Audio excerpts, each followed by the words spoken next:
Dakilang tatay at kapatid ni Naoya Inoue, ospital at knockout kay Casimero. Nagmakaawa ang tatay at kapatid nito dahil sa sobrang lakas ng ating boksingero.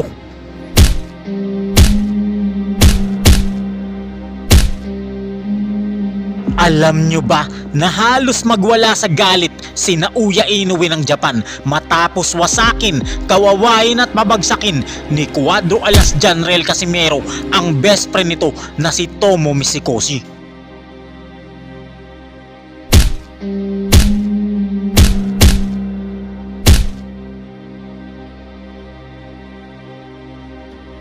Talaga namang sumabog ang ilong ng best friend ni Inoue sa lakas ng kamao ni Casimero.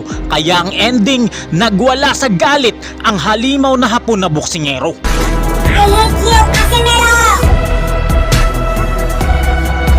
Halos 3 linggong na ospital ang hapon na kalaban sa tindi ng pinsala na natamo niya mula sa ating kababayan. Si Tomo Mishikoshi ay isang hapon na boksingero na kababata ni Naoya Inoue. Sanggang dikit ang dalawang ito at matalik na magkaibigan. Kaya naman sabay-sabay nating panoorin kung paano siya winasak ng ating kababayan.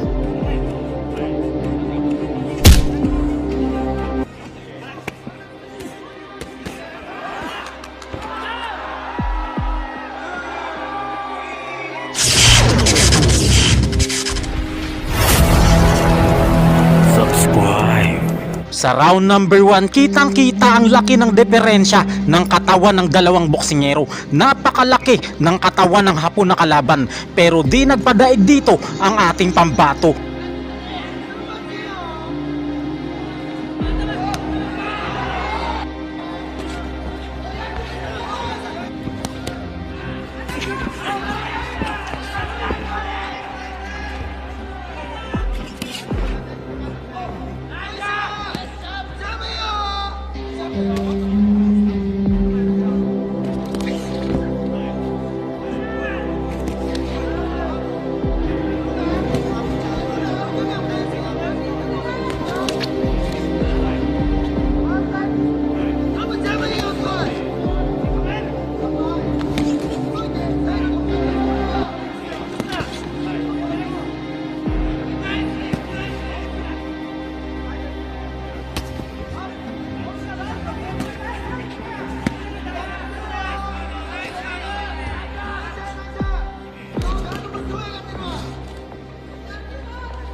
Dito sa round number 2, nakuha na ni Casimero ang galawan ng hapon na boksingero, kaya kontrolado na ng ating pambato ang laban na ito.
katapusan ng round 2, grabe ang pinsalang natamo ng Hapon na kalaban. Halos sumabog na ang ilong nito sa laban sa tindi ng kamao ng ating kababayan.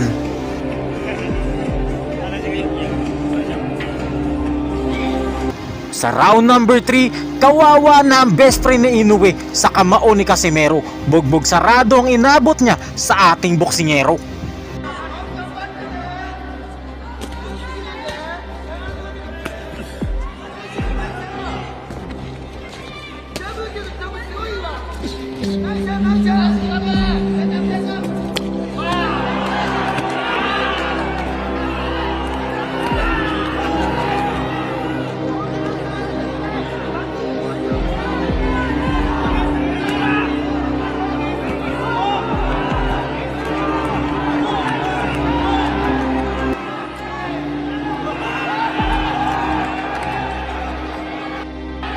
Grabe na ang pinsala sa best friend ni Inoue.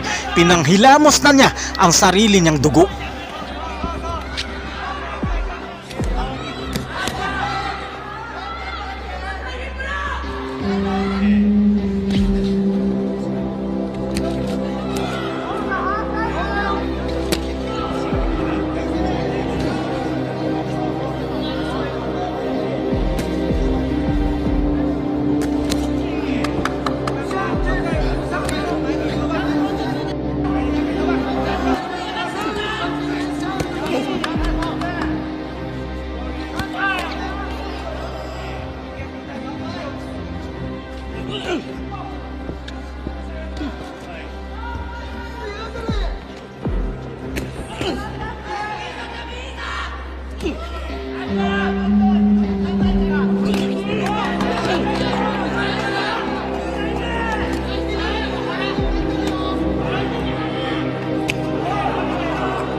Dito sa round number 4, ganun pa rin ang senaryo. Bugbog sarado pa rin ang Hapones na boksingero.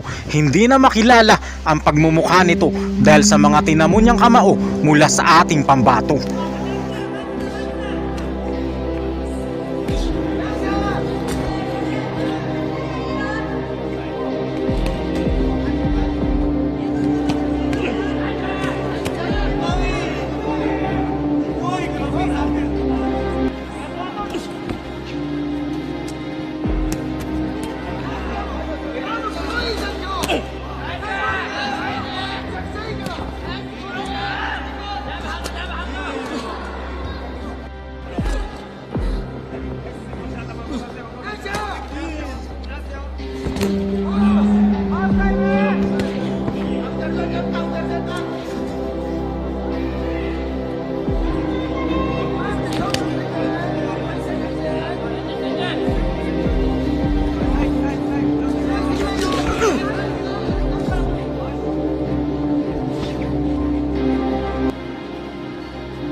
Dito sa round number 5, dito natatapusin ni Casimero ang paghihirap ng hapon na kalaban nito.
Halos isang buwang na ospital ang kalaban at nagwala sa galit ang halimaw na boksingero ng Japan.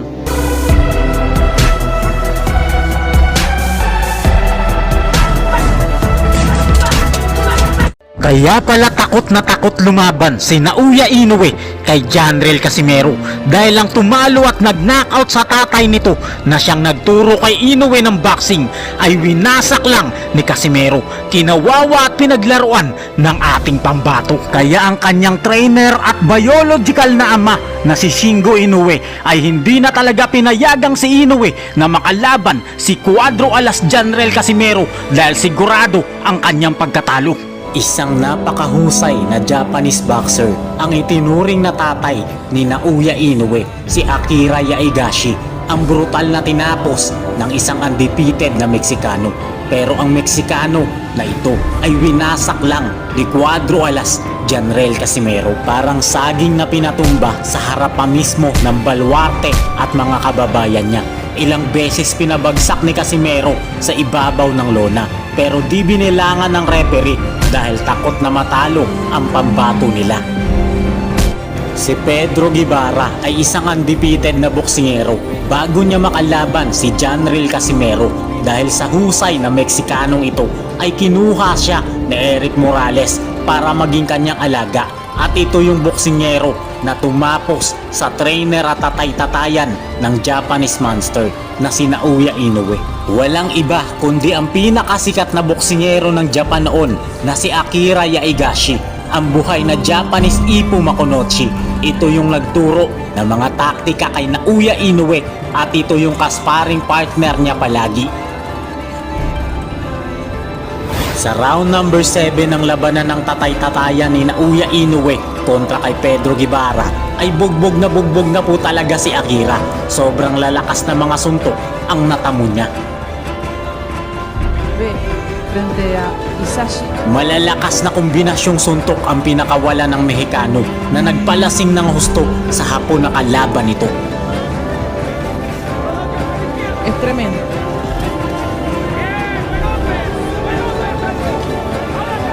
Hanggang sa hindi na nakayanan ni Akira Yaigashi ang sobrang lakas na patama sa kanyang bodega.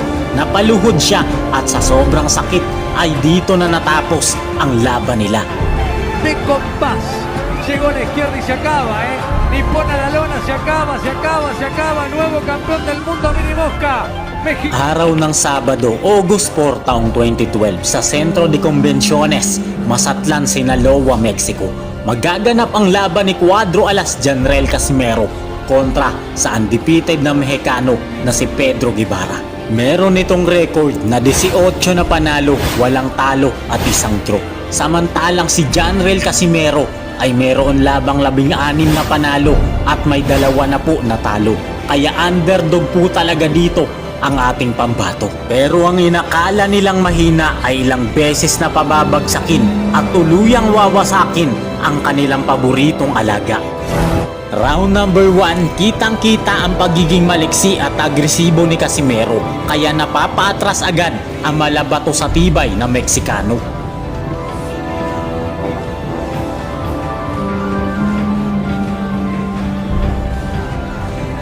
Pero isang napakalakas na uppercut ang pinakawala ni Cuadro Alas na parang saging na nagpatumba sa malabato sa tibay na Mexicano na kalaban niya. Pasa ahí. Bueno, ahí lo que pasa es que fue confiado Pedro el primer round. At dahil malabato nga ito, parang walang nangyari. Tumayo agad siya, binilangan siya ng referee at kayang-kaya pa daw niya. Pero atras na lang siya ng atras dahil sobrang agresibo at lakas talaga ni Cuadro Alas.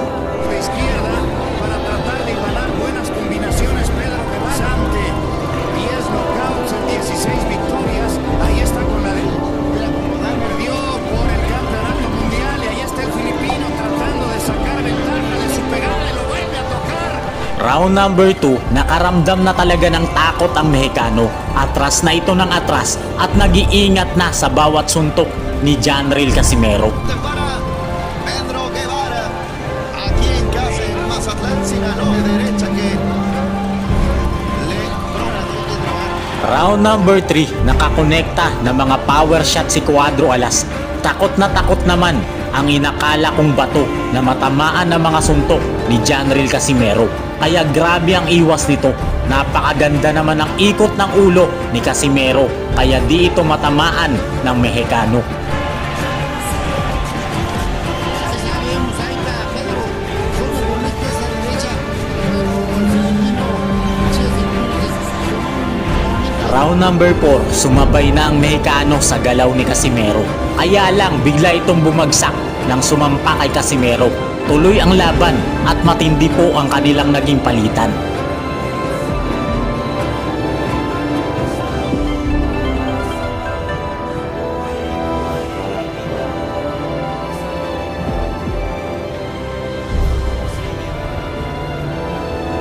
Round number 5, lamang pa rin si Casimero sa mga malilinis na patama. Wala namang magawa ang nagkukunwaring bato, kundi umatras na lang kay Casimero.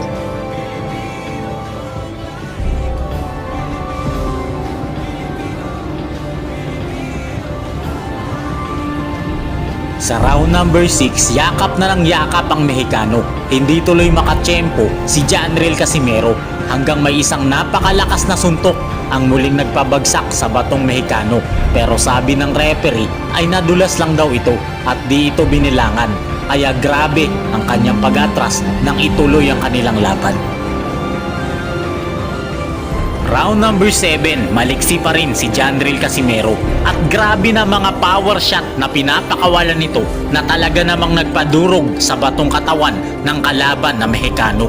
Sa round number 8, duguan na ang mukha ng kalaban pero ganado pa rin ito na umatras-atras lang sa laban at sa tuwing tinatamaan ng suntok ni Cuadro Alas, siya ay sobrang napapayakap.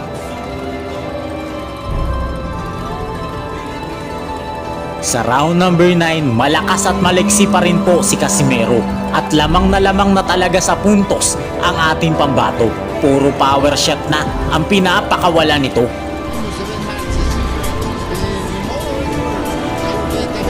Round number 10, muling napabagsak ang batong Mexicano sa kitang-kitang suntok ni Casimero. Pero di pa rin binilangan ng referee dahil nadulas lang daw ito. Naulit pa ulit ang pagbagsak ni Guevara pero ganun pa rin ang senaryo. Wala pa rin bilang ang ginawa ng referee na kamag-anak yata nito. Sa round number 11, bumagsak na naman ang hometown na Mexicano pero patay malisya lang ang referee at di pa rin binilangan ng kababayan nito. Kaya binugbog na lang ni Casimero ang Mexicano. Round number 12, walang naipanalong round ang Mexicano pero grabe ang hiyawan ng mga tao. Atras pa rin ito ng atras at takot na takot sa suntok ni Cuadro Alas Janril Casimero. Panalo ang ating pambato by a split decision. Muntik pa siyang matalo at maluto ang laban kung hindi lang talaga niya ilang beses mapabagsak ang kanyang hometown na Mexicanong nakalaban. Napahanga ng ating pambato na si Cuadro Alas Janril Casimero ang mga tao sa Mexico, lalong-lalo na yung magandang diwata na hinimas-himas pa ang kanyang ulo. Hanggang dito na lamang po ang ating maiksing kwento.